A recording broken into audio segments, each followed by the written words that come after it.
Putin datang ke Indonesia dengan beberapa tujuan strategis utama yang dapat dirangkum sebagai berikut. 1. Menguatkan pengaruh Rusia di kawasan Indo-Pasifik. Rusia dikabarkan mengincar akses ke pangkalan udara di Biak, Papua sebagai posisi strategis dekat Australia dan AS. Bagian dari upaya untuk memperluas pengaruh militer dan intelijen di kawasan New Spy Tern New Sambas, Tern New Seblat. Meskipun Indonesia menolak untuk memberikan basis permanen dan bersikap netral, kehadiran pembicaraan ini menunjukkan niat Rusia untuk meningkatkan kehadiran strategisnya di Asia Tenggara. 2. Memperdalam kerjasama ekonomi dan perdagangan.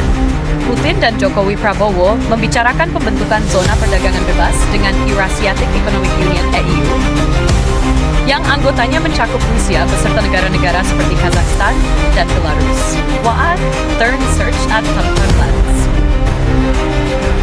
Rusia menyatakan niat untuk berinvestasi besar dalam infrastruktur ibu kota negara di Kalimantan, terutama melalui Russian Railways, serta proyek nuklir lewat Rosatom.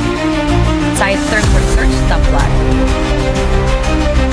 3. Memperkuat kerjasama militer dan pertahanan. Sejak awal 2025, kerjasama militer semakin intensif. Latihan bersama Angkatan Laut 2024, kunjungan Shoigu pada Februari untuk membahas pertahanan, serta rencana pembelian alat utama sistem senjata, seperti Sukhoi, BMP, helikopter, und City Tern News Tern Third Shaplas N.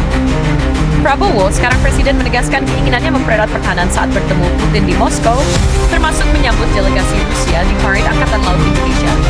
Site date Tern Search Far, Tern Search Line Tern Reddit. Putin datang ke Indonesia dengan beberapa tujuan strategis utama yang dapat dirangkum sebagai berikut. 1. Menguatkan pengaruh Rusia di kawasan Indo-Pasifik. Rusia dikabarkan mengincar akses ke pangkalan udara di Biak, Papua sebagai posisi strategis dekat Australia dan AS. Bagian dari upaya untuk memperluas pengaruh militer dan intelijen di kawasan New Spy Tern New Sambas, Tern New Seblat. Meskipun Indonesia menolak untuk memberikan basis permanen dan bersikap netral, kehadiran pembicaraan ini menunjukkan niat Rusia untuk meningkatkan kehadiran strategisnya di Asia Tenggara. 2. Memperdalam kerjasama ekonomi dan perdagangan. Putin dan Jokowi Prabowo membicarakan pembentukan zona perdagangan bebas dengan Eurasiatic Economic Union (EU), yang anggotanya mencakup Rusia beserta negara-negara seperti Kazakhstan dan Belarus. Tern Search at Commonwealth. Rusia menyatakan